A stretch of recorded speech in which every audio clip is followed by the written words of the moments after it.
Again, can you see it?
Hindi ko madinig.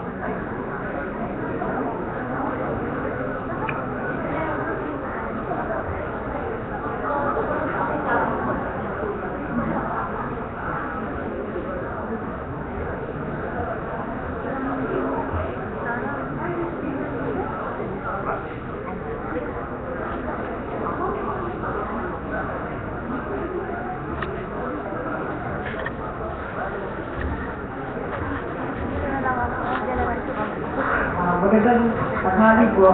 Mag-start po tayo sa loob ng 2 minuto.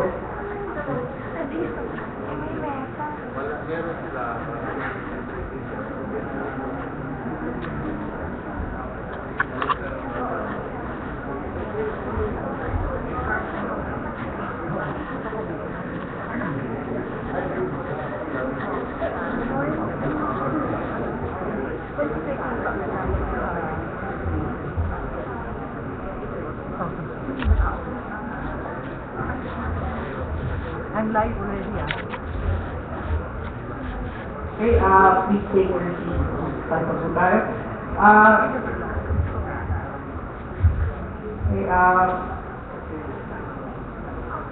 Welcome to the Science Society Program Forum and also my UP faculty again for on the fourth barrel issue. What's next on the menu for after PDAF.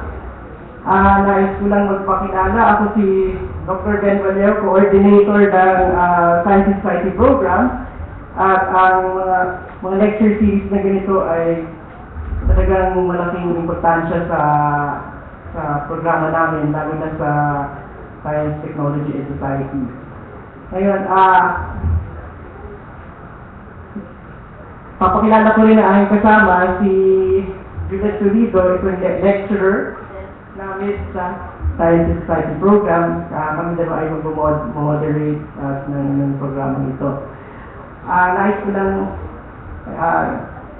kayo may magsipag tayo para sa pambansang awit ng Pilipinas.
Paano magbigay ng ating welcome remarks? Tinatawagan po si Dr. Fidel Levenso, Associate Dean ng Academic Affairs sa Kolehiyo ng Agham.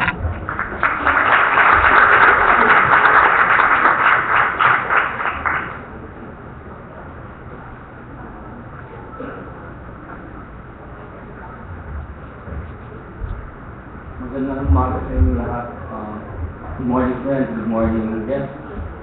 In behalf of the College of Science and the UP Faculty Against Sport and the UP Scrap the Port Alliance, I wish to welcome you to this forum on this issue. This is a part of a series of activities which we hope will help sustain the UP community's interest and vigilance on this issue. With this forum, we wish to keep the UP community informed of the facts, the stories, the implications of the pork barrel scam, keeping in mind that there's a larger picture out there, there's a larger port out there. That this issue is not only about Janet Lim Napoles and her obscene wealth, but it is about, really, it's about our budget, the misallocation of our people's money. It's about fundamental flaws in a system that breeds corruption and allows the loss of our nation's resources in the midst of the persistent problems of poverty, underdevelopment, and social inequality. This is an STS forum. Baka nagtatalk about STS forum, no? Dahil para sa amin, ito rin, ang pork barrel scam ay isang science and society issue. No? It's about science. It's also about math. No? It's about math. It's about how math, statistics, and figures are used to perpetrate lies and allow greed. No? But it's also about how math and knowledge of statistics can be used as a tool of people to detect crap and to see through the lies of those in power. No?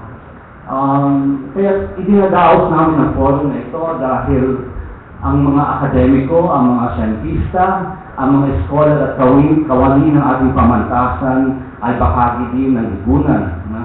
Kaya kailangan pagsibuyhan ang sambayanan at tumugon sa mga hamon at problema ng ating bayan. Maraming salamat po.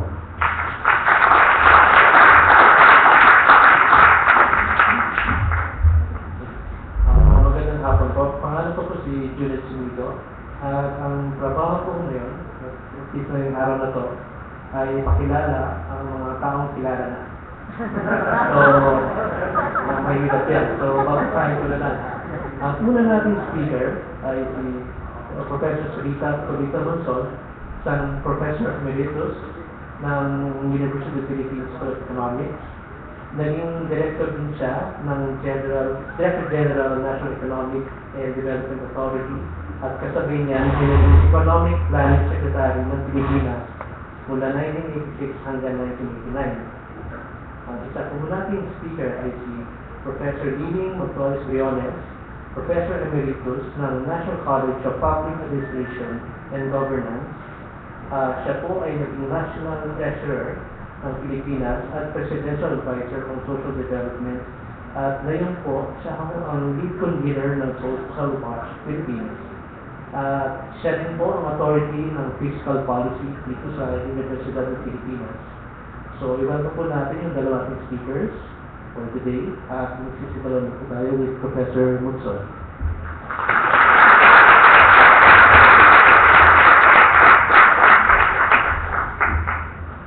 Magandang hapon po sa inyo lahat. Thank you for having me here. At talagang may incentive ako pumunta dito because kahapon, meron nag-leak sa akin, one of my students told me that nagkaroon daw ng survey dito sa UP Diliman.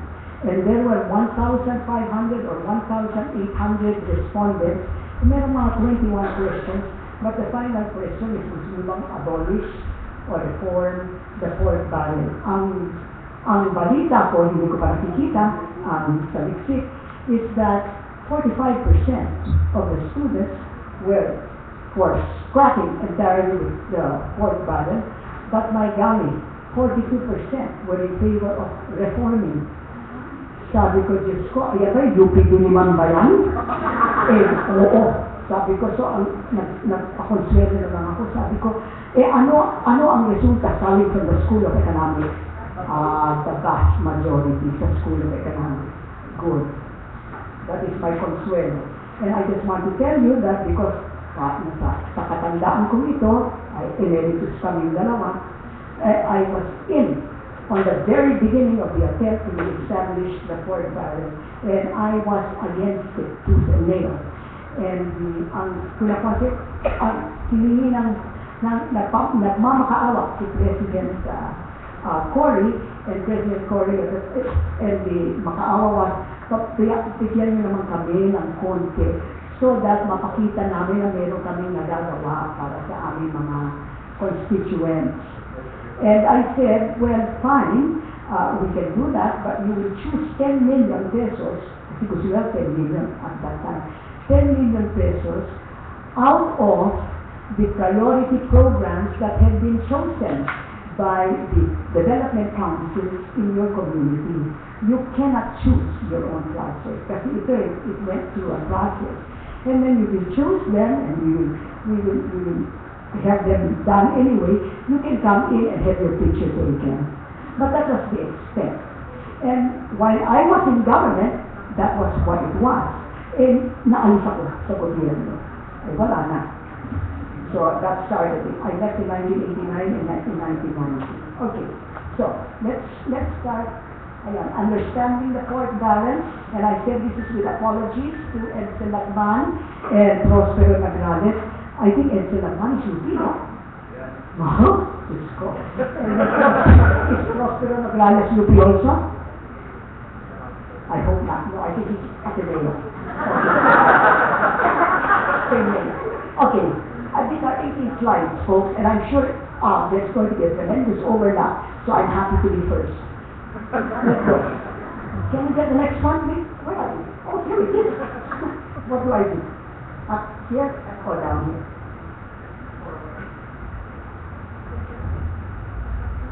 Ayan. Ganyan ang simple lang. Fourth barrel defined, that's very important because there is a lot of confusion. Then we are going to locate the fourth barrel in terms of the environment for economic development, growth, human development. And then, of course, we will talk about the Philippine situation in the meantime, and then we will sort of summarize the benefits and the costs of the fourth barrel. That's how I intend to proceed. So, what do we mean when we talk about fourth barrel? Fourth barrel, ayan ba? Where? Just to walk. There. Okay. God in heaven. What is, oh no. Why do I have to do this? The fourth barrel is, this is the definition. This is from Oxford Dictionary, and of course it's the appropriation of government spending for localized projects secured solely or primarily, note, to bring money to a representative's district. And the more formal is, it is used in reference to the utilization of government funds for projects designed not for economic development or anything, to please voters or legislators and win votes. And the exact statement is the lesson that power is based on the fourth barrel and it is purchased with patronage. So it is a very appropriate definition. That's the definition, and the reason I bring it out is because there is this desire PDAF with fourth barrel, or BILP with fourth barrel, or countrywide development fund, so that if you remove the countrywide development fund, parang nawala na ang fourth barrel. You remove the PDAF, parang nawala na ang fourth barrel. Hindi po. Those are just names. This is the system that we're talking about. Okay, now, let's try to situate this fourth barrel in the bigger picture of economic development and society. Now, and this comes from the latest Philippine Human Development Report just launched on geography and human development. And what we're saying is that a striking attribute of economic growth is that it is fair and balanced. There are leading and lagging sectors, and that is the outcome of the fact that economic growth is still unbalanced. So it's not spread smoothly across states, and economic density and concentration drive economic growth of a local economy and a national economy. And what happens is that locally, increasing concentration is manifest in urbanization and nationally in the emergence of leading areas. That's how growth proceeds. Okay. Now then, although economic growth may be uneven across a nation, nothing precludes, this is the important thing, nothing precludes the geographic convergence of living standards. It does not matter where the growth is, but as long as the living standards of the people increase equitably, there is no problem with that. In other words, they can go to where the growth is. I don't know why that's only that detail. Something I want. To enable this, promoting economic integration is critical. You have to have economic integration. Ano yung economic integration? Economic integration, yung aim niya is to reduce the distance of people, not in terms of space, but in terms of economic opportunities. You want to reduce their distance from economic opportunities wherever they may be found. Whether it is far or near, basta they have access to economic opportunities. That's what economic integration is. And for that, because may mga neighborhood effects, may mga spillover effects, yung strategiya niyan requires, of economic integration, requires certain kinds of policies. What are these policies? The policy is to ensure access to basic service. Everybody must have access to basic services, irrespective of where they are. That's the policy. And to enable fluid land markets or efficient land markets, so that there is a neutral ground foundation for possible urbanization. You cannot choose where you're going to urbanize. You just going to leave it neutral and let the integration and the concentration come as needed. And then those are two policies. The third policy, the type of policy, is to help people and firms reduce their distance to this density, to facilitate their mobility, to allow the benefits of this density to be more widely spread. Because when there is concentration, there is economies of tinatawag na agglomeration. It becomes cheaper, it becomes more efficient, etc. All right. However, now this is the Philippine situation. Implicit government policy in the Philippines has historically tended towards dispersion rather than integration. Ang gusto nila ini-invoke nila is balanced growth or an equitable distribution of growth, which most people equate with spatial, yung space, uniform growth across all the country. And this is well intended. Of course, it sounds so good, but it is misguided. The premature spreading out of economic activity, such as when production is pushed to lying areas, inhibits what is called agglomeration economies, discouraging the very enterprise that policymakers want to promote. That's the reality of it. And this bias in the Philippines is discernible. This comes from the Human Development Report, which of course is already uploaded in the website of the Philippine Human Development Network. It is discernible in the manic dispersion of airports, seaports, special zones without regard. Tignan nyo. 87 airports, many within a 2-hour ride from each other. 140 public seaports, 40 of them have no traffic. This is the current situation. More than 10.64 million hectares, covering 91% of our municipalities, are being proposed as strategic agriculture and fisheries development zones.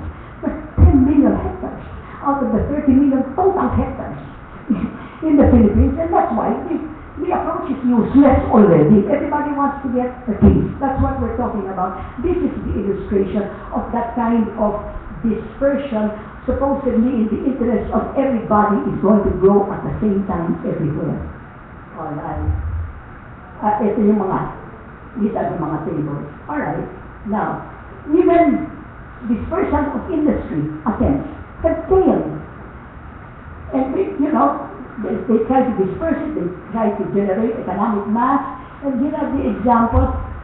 Hindi nakikita, ayan ay mga investments that have been on the vertical side. On that side, you have the investments from 50,000 to 50 million to 200 million pesos. And then you have here the different freeports. PESA, freeports, BOI, Subic, etc. Tingnan ang liliit. Ang pinakamalaki dyan yung PESA. Alright? But everything else is small. APEC, and you have APECO, other freeports. This is shown to be failures. They are failures. And this is not only because they're in the Philippines. This is consistent with international experience. Don't try to spread it out. Okay? And what is this called? Ito mga divide. Ang tawag dyan is the divide by N syndrome. What is it? And that is defined as the mechanical and feckless dissipation of government funds across localities instead of their rational allocation to where they might have the most impact. Divide na lang by all of us. And fragmentation, and that is fragmentation of resources, and that is typified by portfolio allocations. Bridges that lead nowhere, dirt roads interrupted occasionally by this is actual fact. I just finished talking to Dave Simpson. Ganyan ang nangyayari. They have roads, and because they want to spread it out, they build like 25 meters this year and another 20 meters next year, and the road needs like 2 kilometers to get to the market or to get to the national road. Doesn't make sense, does it? All right. Then and the port balance is not only something that is characterized in the legislature, it's also characterized in local development funds. Everybody, kasi nahahawa sila sa taas. They also want to have their port balance. So they divide councillor, divide congressman, etc. And they talk about equal. This is to give equal opportunity to all the localities. No, it's giving equal opportunity to all the congressmen and the senators. That's very, very different than giving equal opportunity to the people there. Because obviously, why would you give the same port barrel to a congressman who represents Makati than the one that represents, for example, some district in Western Samar? Diba? Isn't it ridiculous to give them the same amount? When Makati can very well take care of itself? Okay. The port barrel institutionalizes, divide by N at all levels. And that is what results from a system where the bulk of the revenues are collected nationally and then subsequently distributed.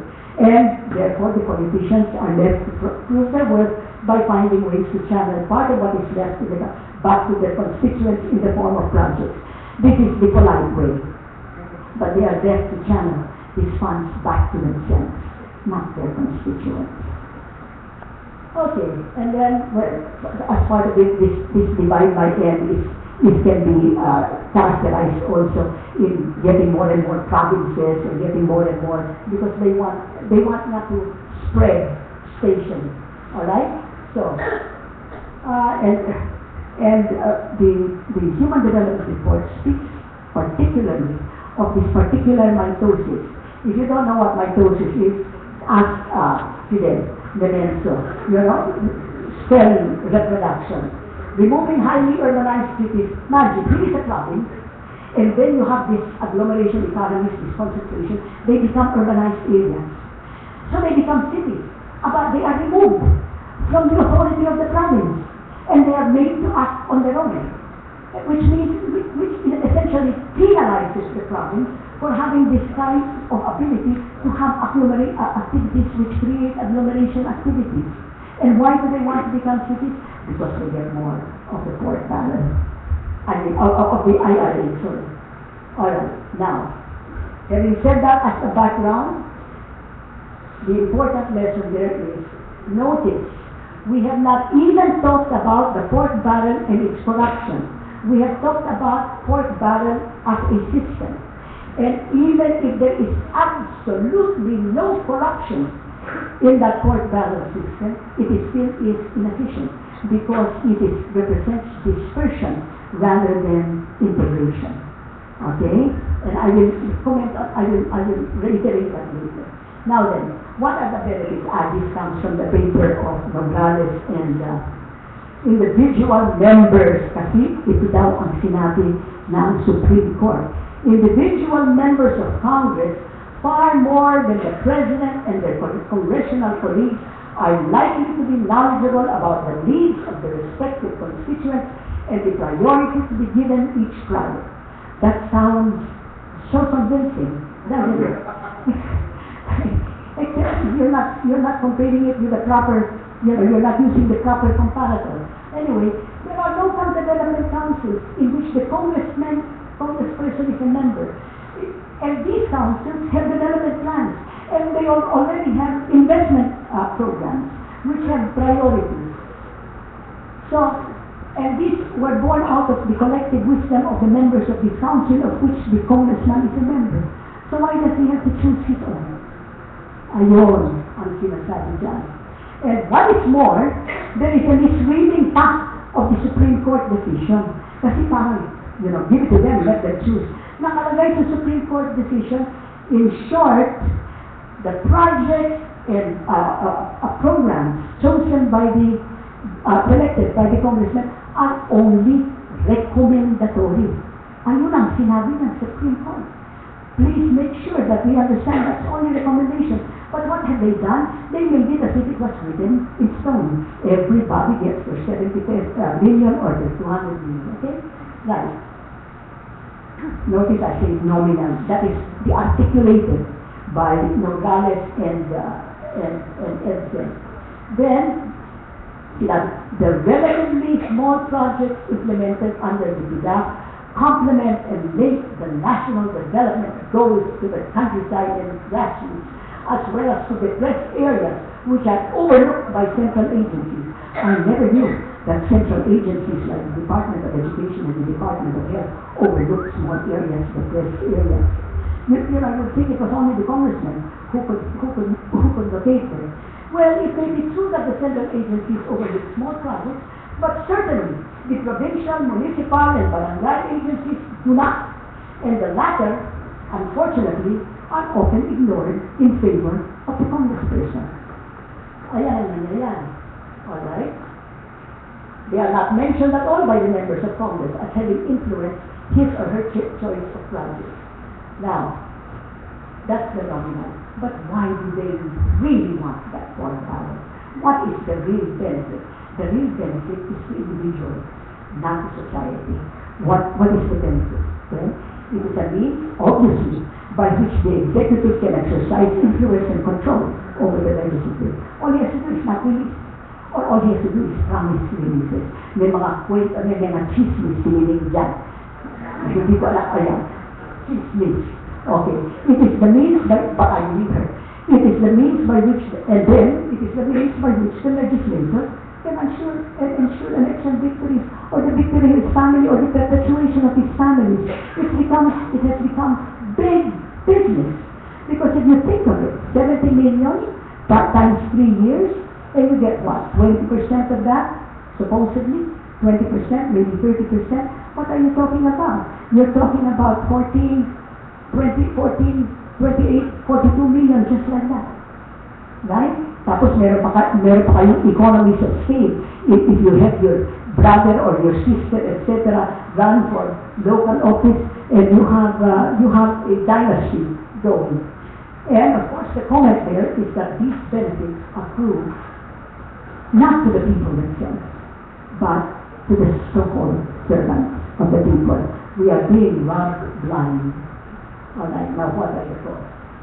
Now, that's the Nogales paper, and the Nogales and Lagman paper do not say that there are any costs. It's all benefits. Well, I will tell you what the costs are. That's the opportunity cost of the projects for done. That could have been taken, that had maybe higher social and economic rates of return, that cannot be done because they have been ignored by the congressperson. So, to reiterate, even with the port barrel projects are completely untainted by corruption, there will still be the problem of inefficiency and waste. The dispersion versus integration issue, projects with very little developmental impact, tap roads, Dave Simpson calls it chop chop. Hindi lang chop chop daw, chop chop chop chop roads. Alright? Projects that are duplicative or decisions that are better done by already existing agencies. That's the cost. And what is the cost of the port? Unfortunately, assuming that the port barrel is untainted by corruption is a heroic assumption. Let's just look at the 2007-2009 COA. Alright? Total appropriated for PDAF, 29 billion. For DILT, 51 billion. In other words, 80 billion for that amount of port barrel. And this, by the way, does not include the congressional initiatives which were removed when Noy thing is. And those congressional initiatives were larger than the sum of these two. Okay? So talagang they went to town on this port barrel. So that was appropriated. Would you believe what was released was 116 billion. How can that be? What was appropriated was only 102, and what was released was 116. Now, therein lies the tale, but I will just tell you that that is supposed to be illegal and unconstitutional. Now, how much of the released funds were audited? Only 8 billion of the PDAF and 33 billion. So it's a very small proportion. Why couldn't they audit? Because there was no data.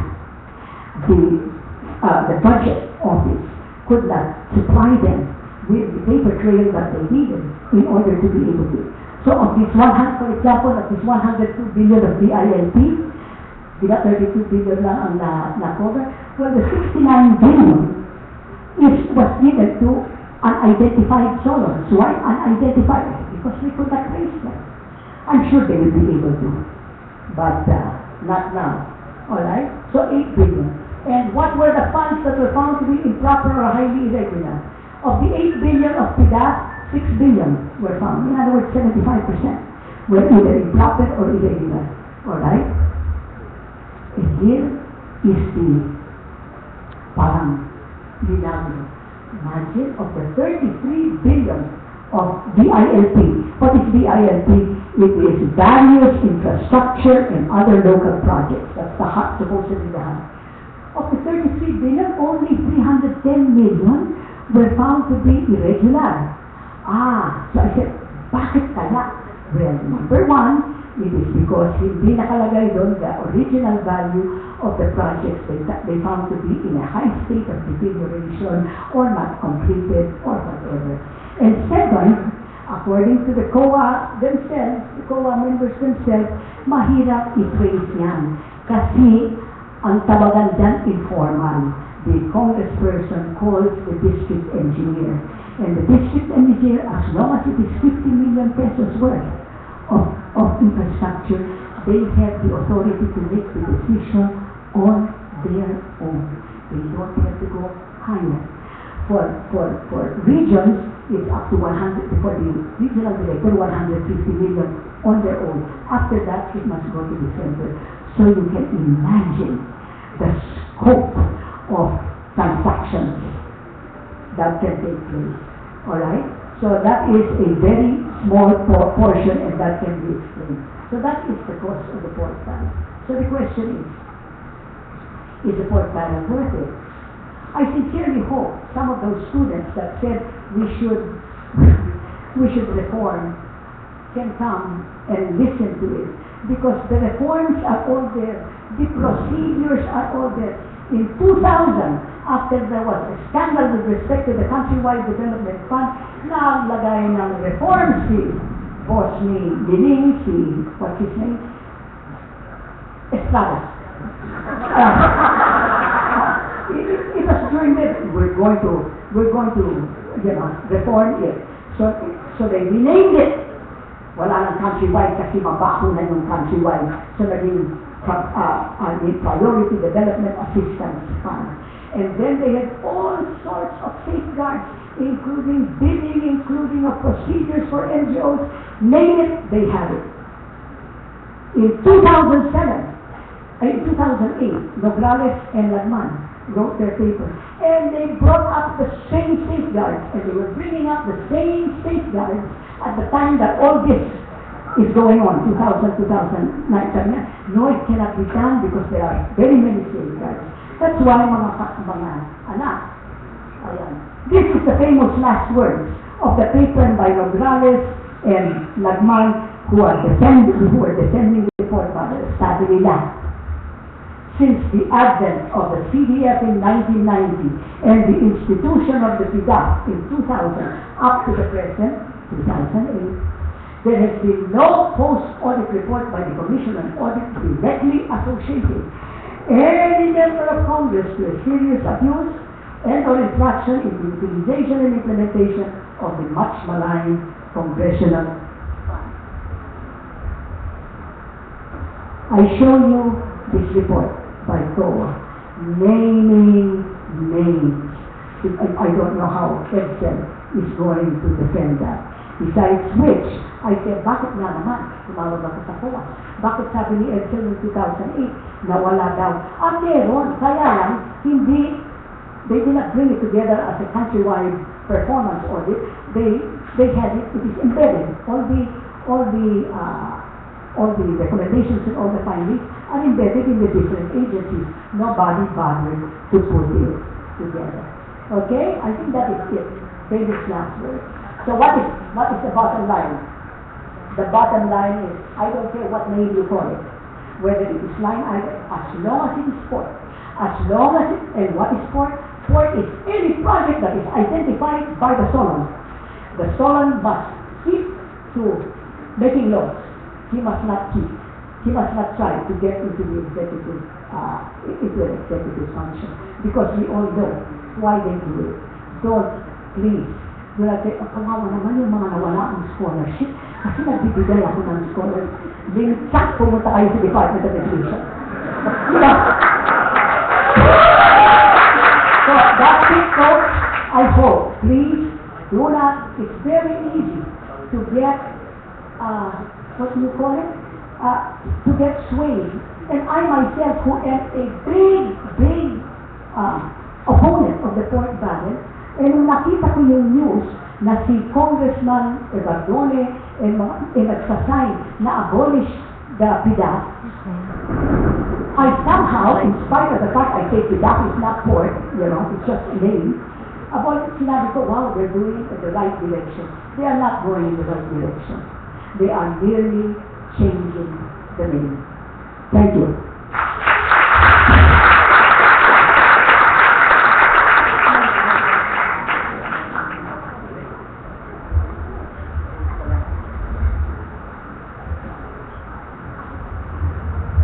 Maraming salamat, Professor Winnie Monsod, at talagang tugma ang sound effect sa labas. At tulog, at kumita. Okay? Ang susugating speaker, itaken natin ma-load yung presentation ni Professor Briones. Si Professor Briones ay matagal nang suki sa SPS. Nagsasalita siya sa mga estudyante ng SPS tungkol sa fiscal policy ng pamahalaan. Ngunit sa ngayon, titingnan na niya ngayon ang issue ng forward port barrel. Ano ang posibleng impact nito sa fiscal policy, fiscal position ng pamahalaan. Ibigay ko na po kay Professor Liling.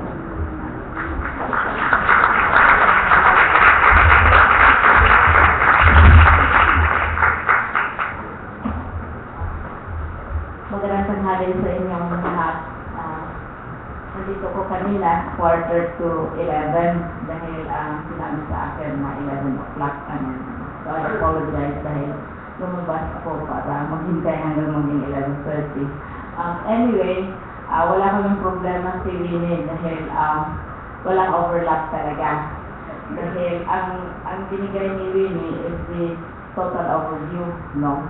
Yung pinaka-basis ng 4 barrel Ako naman, I will look at it in relation to the 2014 budget.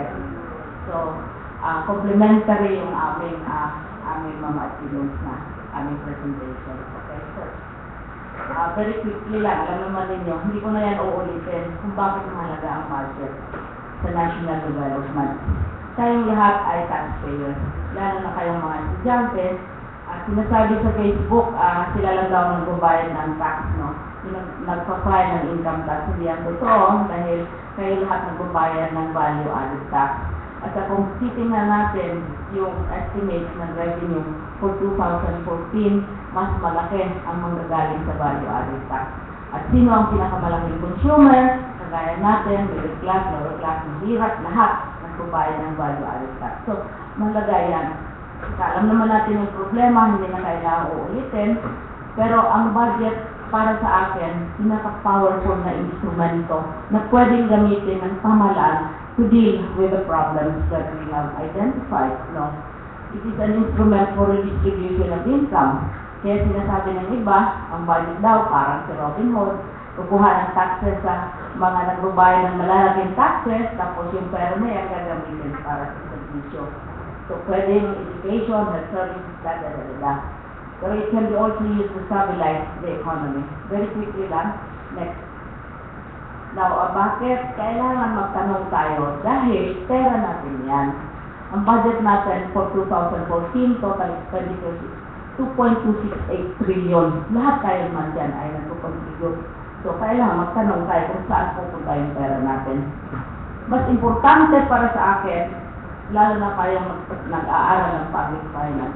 Hindi lamang na titingnan ninyo yung 50 kilos na budget document. Kasi dati 5 yon, nagiging 7 na, hindi ko na maalsa ang National Expenditure Program sa katapal at sa pabigat. Pero hanapin mo yung wala doon. Kasi maraming bagay na wala doon. Ang dami-dami-daming detalye, pero marami ding bagay na wala doon. So, kailangan, at saka, hindi lamang i-engage ang Kongreso, kundi ang Executive, dahil ang nagpo-propose ng budget ay ang Executive. Ang nagpo-propose at nagpo-compute ng Priority Development Assistance Fund, na ngayon talagang lantaran naman yung pork barrel, ay ang Executive. So, silang dalawa, parehong nangangailangan ng pork. Talagang, ang hilig nila sa cholesterol ay ang executive, kailangan yan, sinabi na yan ni Winnie, hindi ko ulitin, para susunod ang Congress sa kanyang will, at saka ang congressman naman at saka senator, kailangan ang pork barrel para makabili ng boto. Gusto ko lang i-point out at emphasize kasi may napansin si Winnie na nagtataka siya na kung halimbawa ang isang congressman ay 70 million lang ang allotment ngayon sa senator 200 million. Bakit, tinanong yun sa akin ng media, bakit napaka mas malaki yung ibang congressman na tanggap? Dahil, dinadagdagan yan. That is only the, ano lang yun, kumbaga patikim. Alam naman, marami nakakaalam, hindi ka media, alam naman ninyo na may dagdag halimbawa ang Senado na 100 million last year para sa isang mahalagang desisyon na ang Senado ang gumagawa. Before the final approval of the budget, lahat present yan, sa last night yan. Tapos lahat yan pupunta yan sa opisina ng speaker. Tapos, how many rounds of check giving is so, ganon. Ang gusto ko lang ibig sabihin, itong bagay na ito ay usapan ng executive at saka ng legislature, pero tayo hindi tayo kasali, hindi natin alam. Pero, tayo naman ang nagbabayad. Okay. Next. Very quickly sa theoretical, makasasabihin si Briones, Emeritus, panay chismis lang. The reason na maraming chismis, dahil ang daming nakakaalam, pero hindi nila pinapubliko. Hindi nila nilalagay sa libro, hindi nila nilalagay sa kanilang mga sinusulat. No, alam naman natin sa public finance na tatlong function ang fiscal policy. Fiscal policy ay yung polisiya hinggil sa pagpasok ng pera, revenue, taxes, and other income, paglabas ng pera, gastos, budget, allocation, At pangatlo, sa pangungutang.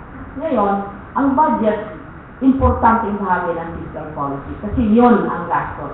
Pero sa ating budget system, hindi lamang gastos ang linilista. Comprehensive ang budgeting system natin. Yung BAFF, yung pangalawang volume dyan, nandoon ang sinanggalingan ng income ng government. Okay.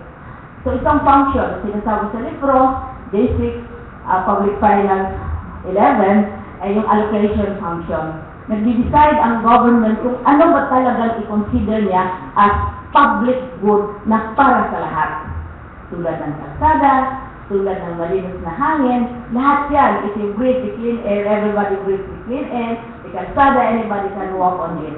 Pero ang isang private road, sapatos, pinakamagaling na example, kung bibilhin mo yan, unless ibibenta mo yan ulit sa okay-okay, eh wala nang ibang makasuot ng sapatos na yan.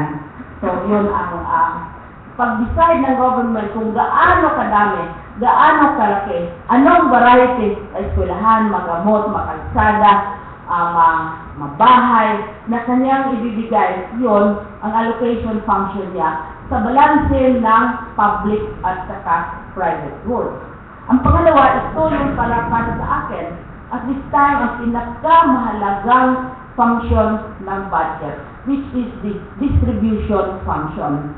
Alam naman natin, sa mga bansa tulad ng Pilipinas, napaka-skewed ang distribution ng income and wealth. Ang function ng budget, ng fiscal policy, is to correct, to redistribute, to effect the redistribution of income and wealth. Kung meron tayong 40 billionaires, pagkatapos nasa baba naman, milyon, 27% below the poverty line, ay dapat ang budget gamitin na instrumento para pag-correct ng imbalance na yan. Yan ay nakakalimutan ng Kongreso, yan ay nakakalimutan ng legislature. Kasi nakikita natin, since 2000, trilyon na yung budget natin. Ngayon, umaabot ng 2.2 trillion ang ating, iulit-ulit yan para hindi nyo malimutan, ang ating program of expenditures. Pero, ano bang impacto noon sa poverty? Ano bang impacto niyan sa employment? Nakikita sa mga bagong numbers na lumalabas na maski, praise the Lord, mayroon tayong 7.5% na GDP growth, ang agriculture naman for the second semester, negative 0.3 ang growth. Lahat sa agriculture sector, negative, except mangoes. Ang mango naman natin, ini-export natin. Pero saan naman ang mga poor? Karamihan mga poor na sa agriculture. Karamihan unemployed na sa agriculture. No? So yung distribution function, mahalaga yan. At pangatlo, yung stabilization function. Kasi kung minsan, mataas ang interest, kung minsan, mataas ang inflasyon, ginagamit yan ang budget, ang tax instrument, ang fiscal policy, ginagamit mag-correct ng destabilization kung mayroong destabilization sa economy. Kasi an economic destabilization can lead very easily to social and political destabilization. So these three traditional functions, Briones, nagdagdag na isang function, which is the development function. Maliwanag na maliwanag yan, alam niyo yan, na the budget is a year-to-year financial expression of the plan. Ang definition ng budget is it's nothing more than the peso equivalent of a plan. And you have the medium-term plan, you have the long-term plan, and then the annual plan, which is translated into pesos. Kaya hindi mo mahihiwalay yung plano for development from the budget. So, tanggin ninyo ang sarili ninyo. Pagkatapos ninyong marinig nung aking breakdown ng budget, kung yung budget natin ba ay tama yung kanyang pag-allocate, kung yung budget na yan, tama ba ang pag-distribute redistribute ng income and wealth, pagtulong sa doon sa mga nasa baba. Kasi sa ayon mismo sa National Statistics Office natin, hindi gumagalaw ang numero natin sa poverty. Tumataas ang level sa hunger, etc. etc. Okay. Next. Now, ito na yung mission. This is why you see na hindi kami nag-overlap ni Winnie kasi nagpo-complement kami. Ngayon, ano ba itong budget na pinag-uusapan nila? Maalala ba ninyo yung SONA? O, nandoon kayo sa SONA, nanonood, or sa mga siya. Yung isang araw. Yung iba naman, tinitingnan yung mga damit, no? Hindi, yung mga likod, yung mga boobs, mga make-up, yung naglalakad sa red carpet. O, ngayon. Ang National Expenditure Program, itong tandaan ninyo. Sabi ni Pinoy, sabi ni BBM, ang total na gagastusin ng ating gobyerno for 2014 is 2.268 trillion. Siguro dahil SSC students, kaya hindi na ako magtatanong kung ilang zero ang trillion, di ba? Oo. Kung ano mo yan, mabibilang, no? 2.268 trillion. Pero ang General Appropriations Act, which is passed into law, na yung 6 na buwan na hearing, tapos araw-araw nagpapabeauty sila, iba't ibang kulay ang buhok, ibang kulay ang mata, ibang sa kotse, kasi nasa telebisyon, oo. Ang kanilang i-approve ay 1.4752 trillion. Ito yung nasa General Appropriations Act. Kaya ako, palagi naiinis na ang mga nasa government, sa executive, sabi, ano ba yung si Briones na yan, matanda na yan, ulianin na yan, sino bang maniwala? Kasi I always say, where is the other trillion? Kasi I'm talking 2.268 trillion. Now, itong composition ng 1.472 trillion na pinagdidebatehan, na after so much ceremonia, tapos pepanuhan yan sa Malacanang, nandiyan sila lahat, bago na namang damit, bago na namang buhok, bago na namang mata, bago na namang sapatos, it's 1.472 trillion. What is it composed of? It is composed of, ito yung pinagkatuan nila, 1.162 trillion, that is the budget, that is the amount of the agency budget. So ngayon, happy-happy sila, tinitingnan si Department of Education, si Department of Public Highways, lahat-lahat tinitingnan yan. Binobosisi, ilang tuneladang paper clips, ilang pako, ilang gasolina, ilang papel, o saan yung kalsada papunta sa bahay ng district ko? Bakit wala dito? Kasi detalyadong detalyado. If you look at Annex A of the budget document, nandoon lahat na detalyado sa 1.162 trillion. Pero mayroong isa na item which is 310 billion.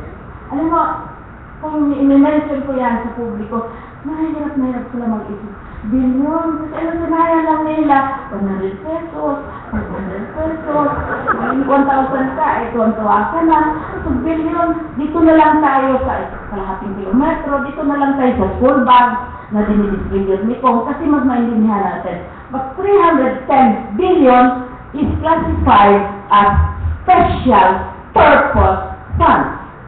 Ngayon, ako, bilang isang researcher and academic, 2006 pa yung pinag-aaralan yung special purpose fund. Una, hindi ko makita sa Constitution. Ang Constitution talks about special funds, like the special education fund, like the motor vehicles users charge, yung mga pag-register ng kotse ng mga parents ninyo, mga tita ninyo, etc. Pero hindi ko makita yung special purpose fund.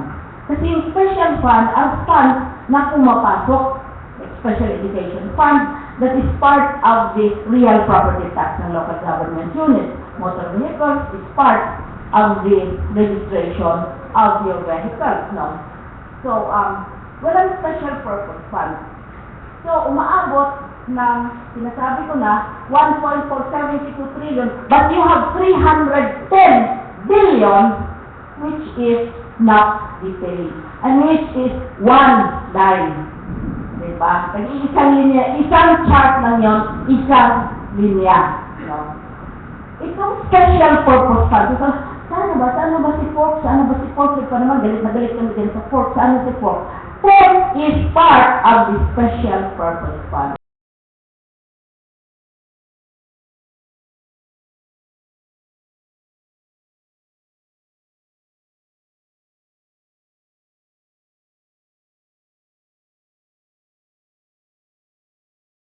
Countrywide Development Fund. Eh ngayon, black na, makasisala, hidas na naman. Pero, sabi nga ni Winnie, ganoon pa rin ang kanyang concern.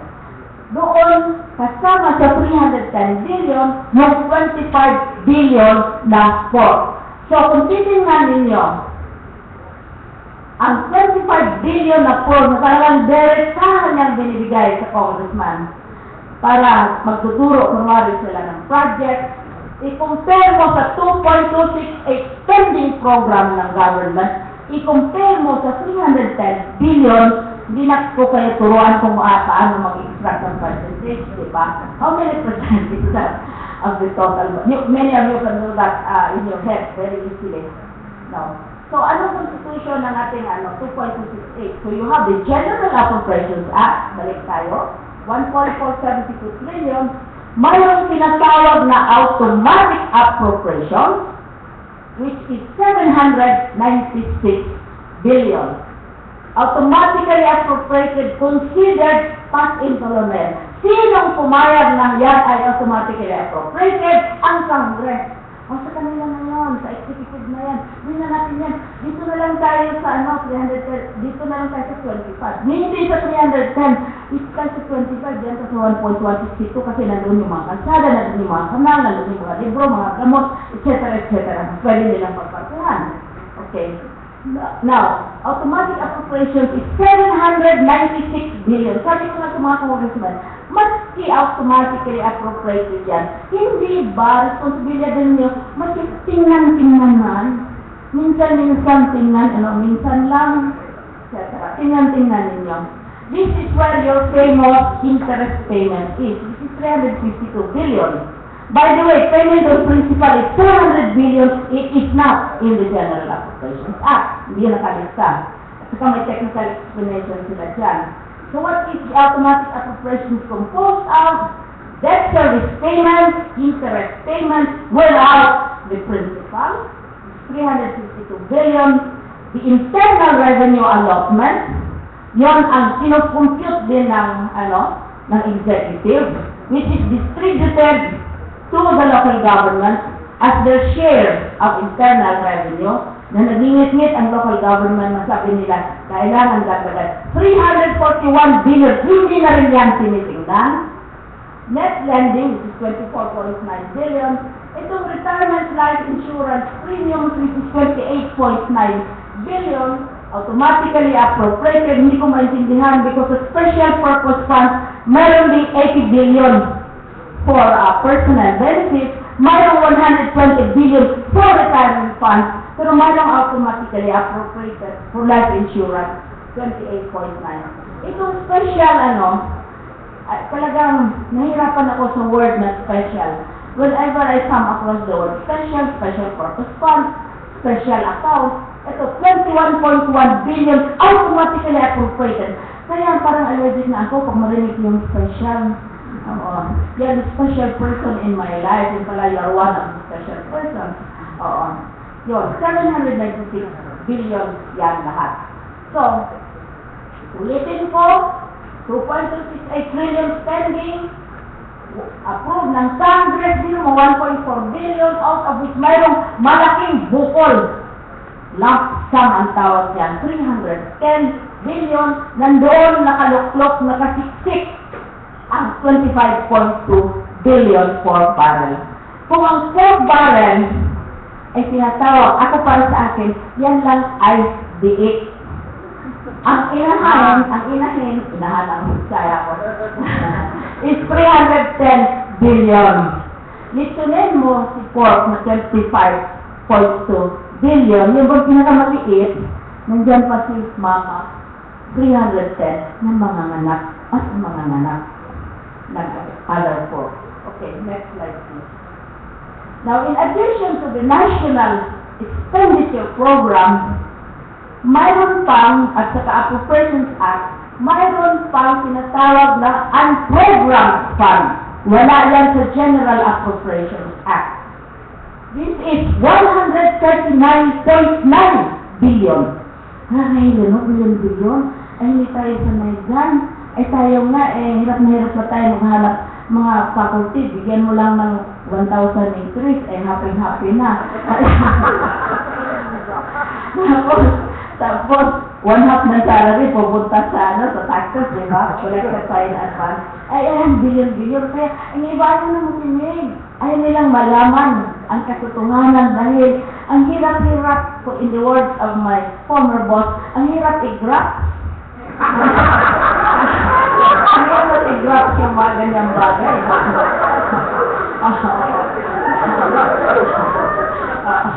So, yan, 159. Anong condition dyan sa unprogrammed fund? Nandiyan na, alam mo, sabi nila, Prof Briones lang ang nakakaalam. Hindi totoo. Lahat na major officials ng gobyerno, lahat na supposedly lahat na politicians, lahat na marunong magbasa ng budget documents, makikita yan. Kasi in fairness to DBM, linalagay nila yan lahat. Yung alam, napakalaki ng mga libro, napakabigat, napakaliit ng letra. At saka kung gamitin ninyo yung kanyang mga pipitsugin ng mga laptop, ay hindi yan makukuha kasi ang laki-laki ng file. Saka mga PDF yan. So, ganon. Now, maliban pa dyan, ganit na ba kayo? O hindi pa rin? Hindi pa rin kayo ganit. Okay. Maliban pa dyan, there are what are called the off-budget remittances. Off-budget, that is off the budget. Wala yan. Hindi yan kasama sa budget, hindi kasama sa General Appropriations Act. Yan. These are direct remittances to particular offices. You know, I have another PowerPoint presentation on all the off-budget, on all the lump sum, but we don't have time. Ang mga example dyan is PAGCOR. There was a time, remember Winnie, you did a study on the PAGCOR. You did a study on the President's Social Fund. Ngayon, I'd like also to make this clear kayong mga estudyante, pati ang media. Iba yung special purpose fund na 310 billion, iba yung President's Social Fund. Yung 310 billion kasama sa General Appropriations Act, buo yan kasama. Kaya nga, lump sum appropriation. Ang President's Social Fund, direct remittance yan. PFF ang tawag. Ang pinakamalaking contribution dyan ay galing sa PAGCOR. From January to June in 2013, this year of our Lord, PAGCOR remitted directly to the Office of the President 1.3 billion pesos. PAGCOR expects to give to other government agencies, including the Office of the President, 10 billion pesos. Ayan, hilo na kayo, gutom na kayo. Then you have Malampaya Fund. Malampaya Fund, hindi naman yan sinasama sa budget dahil mahirap i-estimate kung magkano bang ibibigay, magkano makukuha. But actually, if you look at the DHAF, that is the second volume of the budget document, hanapin mo yung mga chart doon. Nandiyan si Malampaya Fund, estimate for 2013, 26 billion. Ito yung paghati-hatian ng provincial government, which is Palawan, and the national government. Kunti lang ang share ng Palawan. Alam ninyo ang nangyari sa Palawan dahil may isang journalist who was murdered when he dared expose the use of the Malampaya Fund in Palawan. Kaya we say the Malampaya funds were only used in Palawan. No. It has been distributed. No. And that is, decided by the executive. Motor vehicle users, charge ito. Yan. Answer din ito sa'yo, Winnie, na nagtataka ka na bakit mas malaki yung mga halimbawa, isang maliit na congressman, 1 kilo lang. Kaya lahat bigyan ng 1 kilo. Kasi yung isa, 2 kilo o 3 kilo. Congressmen are given 10 million pesos each from the motor vehicle users charge. To do with also as they please. Sila ang namimili din ng project. 10 million. Pero that is 12 billion and there are only 200 of them. So figure that out, no? 12 billion yan. Part of it is also spent by the executive.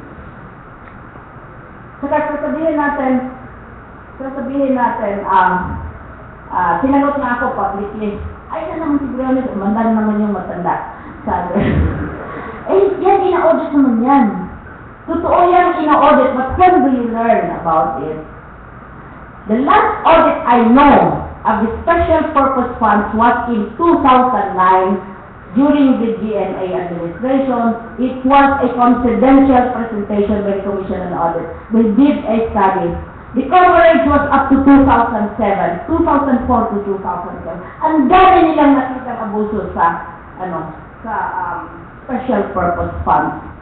Pero, after that, never heard na natin. Yun ang ating problema. Nakikita natin yung budget, pero yung paggamit ng budget, resulta sa budget, hindi natin nakikita. O nalalaman lang natin 3 years after, 4 years after, 5 years after, nanganak ka na ng 3 pang anak, yung nag-asawa ka na, naghiwalay ka na sa asawa mo, ayun pa lang malalaman, di ba? Napaka, Kuya Eric? Talaga. O, next. Meron pa. Next. Now, so yung sinasabi ko na nga, lump sum for Congress 25.2 plus 10 million from the motor vehicle users charge. At saka, lump sums under the control of the President because they cannot be released without the approval of the President. Kaya yung sinasabi nga ni Winnie, tama yun. Hindi rin-release ang pork barrel without the approval of the President. Kaya mayroong ibang hindi nakakatanggap, mayroong iba namang nakakatanggap ng sobra pa sa allotted 70 billion. Saan kukunin yan? Maraming pagkukunin. Kasi yung mga lump sums, ay pwede mo gagastusin, no? Kasi wala namang detalye sa budget, no? Ang aming estimate, under the control of the President, 310 billion, including the pork barrel, masahang galit na galit tayo. Direct remittances, this should be about 40 billion, si Malampaya, si PAGCOR, mga NDUC, and program funds, kung sakali man, makakamit yung sinasabi, if you exceed your targeted collection, if you exceed your borrowing, you can have a program fund. You know, during the last administration, Winnie, ginamit yung unprogrammed fund without appropriation. My position is, since it's not part of the General Appropriations Act, you cannot spend and program fund without having a special appropriation for that. You have to pass another budget. Dahil wala yun sa General Appropriations. Bear in mind, 1.4 trillion lang ang budget. Okay. And then yung intelligence funds, which of course, as you know, is not very intelligent. The executive, the President, more than 500 million, o 600 million ba yun? 600 million ang intelligence funds. Pero iba't ibang mga pangalan, mga monitoring, tapos mayroon isang item which is very interesting. Ilang bilyones yun. Monitoring the activities, rebels, dissidents, mga groups, etc. Pero all in one class, rapists, drug dealers, kidnappers, isang classification yan. Sabi ko, wow, galing-galing, very distinguished company ang mga leftists. Sinabi ko doon, leftists, etc. Kasama yun, 846 million. What is wrong with intelligence funds? Una, and unless they have changed it because the audit code has not been changed, the intelligence fund, ito partial lang ito. Nakita lang namin ito sa DND lang at saka sa Office of the President. There are other agencies with intelligence funds. All local government units have intelligence funds. Isang mayor nagsabi sa akin, and very proudly, estudyante ko, Ma'am, I'm a very good mayor. I can fund my re-election from my intelligence fund. 3 years of intelligence fund, okay na yung re-election niya. Kasi how is the intelligence fund accounted for? Ito dito siguro, ayaw ko kung nandyan pa si Robin Padilla, di ba no, nandyan siya? May isang head of agency, kailangan niya ng mga additional carpenters, kaya kulang yung carpenters para sa paggawa ng isang building. Ginawa niya, in-appoint niya ang intelligence agents, yung mga carpentero, yung motor, intelligence fund. Same mo. Anyway, what is the problem with intelligence fund is only the chair of the Commission on Audit can audit the report of the intelligence fund. Kasi uusapin niya, naku, paano yan si Robin? Baka patayin si Robin kung malaman, hindi pala siya. Kung sino-sino dyan mga ahente. So lahat, ang chairman lang. How long will it take the chairman to audit the intelligence funds of all the municipalities all the cities, all the provinces, all the agencies of government, including the President and the DND.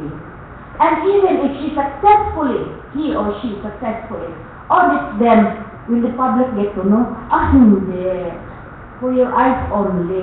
Sila lang din ang mag-usap-usap yan. No. That is your problem with the intelligence part. Okay, next. Last. So this is something Christian might want to look into. There is this provision in the Constitution on the role of the legislature, which allows independent agencies, autonomous, etc., including the office of the President, to transfer funds and utilize savings in their respective offices. Excel interprets that the President can use savings and transfer from one fund to the other because the entire General Appropriations Act is his office. Kami naman kasi, kami hamak lang naman teacher, pero UP naman. Ang tingin namin, pag sabihin mong office, kasi office ni Ombudsman, office ni Supreme Court, office ni Civil Service Commission, office ng Presidente. President has 2.7 billion proposed budget for himself alone, excluding the President's Social Fund. So, yun, ang mangyayari ngayon, theoretically, the President can touch the General Appropriations Act, which the previous President did. In 1 year, in 2007, the previous President transferred 107 billion pesos from one agency to another, including UP. Walang kamalay-malay yung agency kasi sasabihin lang, increase the reserve requirement. And then ito naman, linilipat sa ibang agency. Not only that, pati constitutional commissions, COMELEC, linipatan, maglipat-lipat. Pati Supreme Court, linipat-lipatan in a previous, paano namin nalaman yan? Because there is an audit report, but that audit report was not made public. So, vulnerable ito. Remember, we may not have a good president all the time. And for as long as that is the interpretation, and medyo delikado tayo. Okay, next. Finance. So ano nga, advocacy namin sa Solid Watch? Para sa amin, we want the abolition of the detailing of the special purpose fund, which includes the pork barrel. Gusto namin yung inahin, isama din. Oo. Kasi may pakinabang naman yung mga nahin, gawin hamon, gawin chorizo, tapos hindi, gawin lechon, no? Oo. Kasama talaga yan, i-detalye yan. There was a point during the previous administration, more than 60% of the budget was special purpose funds. No, alaki-laki. Transfer this amount to the different, yun ang sasabi ni Winnie, ilipat yan. And I beg to disagree that DepEd does not know what is happening in the province. They have district supervisors. And Department of Agriculture have provincial, municipal agriculturists. DSWD has a city social welfare person. Up to the barangay, meron sila. At hanapan mo ng data, meron sila. DPWH, alam nila kung saan yung mga kalsada, kung saan yung dapat, anong mga pangangailangan. Kasi yung planning nila, requirement yan, legacy nila yan, na talagang may regional plans, may provincial plans, at sa ang agency, may silang complementary plans. At sa local government, cannot begin the year without their plans, no? So, kitang-kita yan, ilalagay yun. For example, there is one item, ano ba itong mysterious special purpose fund? There is one item in the special purpose fund, which is the calamity fund. And again, I tell you, it can only be released with the approval of the President. Calamity fund, 7.5 billion pesos. How long, with all the duties of the President, will it take the President to respond and declare a particular area as a calamity area? Kaya tuloy, ang mga tao, kung may earthquake sa Mindanao o may maha, they expect the President to go personally and distribute the checks because he holds the calamity fund. But the Disaster Risk Reduction and Mitigation Committee, which is in the DND, is required by law. Sino yung mga frontline agencies sa disaster? Si DRRM, si Local Government Unit, si Climate Change Commission. Ibigay sa kanila, mayroon pang quick response fund sa mga local government. Sabi na, pero paano natin malaman kung saan naman titira yung bagyo? Alam naman natin, uulan lang dito sa Manila ng 5 minutos, hindi kahalang tayo. There are particular parts na alam na, and we are insulting, why don't you utilize UP? To track the occurrence, the frequency, whatever, para maayos ang paghanda para sa mga calamity. Saka wala tayong disaster risk reduction. We wait for calamities to happen. That is just an example of one item. There's also an item in the special purpose fund, which hindi ko talaga mag-get. 1 billion school building fund. 1 billion yan. You have 255 billion budget proposal. Surely naman, I think we trust naman rather very strong, no? Oo. Pero bakit may 1 billion na nandoon? Do you expect the president pa to distribute school building, clinics, build canals, distribute medicines whenever he goes, when you have the frontline agencies to do that?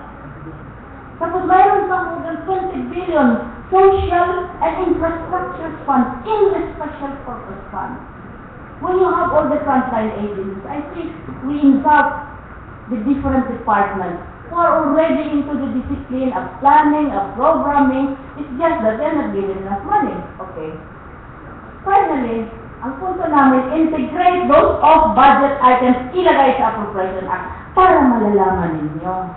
Kung idimod kayong mamamasyal, para tingnan yung mga sapatos nila na galing sa Switzerland, mga relo, maglalakad-lakad sila, baka marinig niyo yung i-discuss yan. Pero right now, it is not in the General Appropriations Act. Itong off-budget items.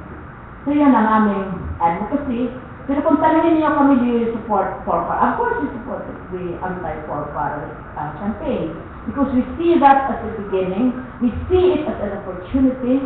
We are given this opportunity under very difficult circumstances na mayroong whistleblower na lumitaw. Nalaman natin itong lahat. Hindi pa rin ba tayo mag-action? Tutulog-tulog pa rin ba tayo? Maraming.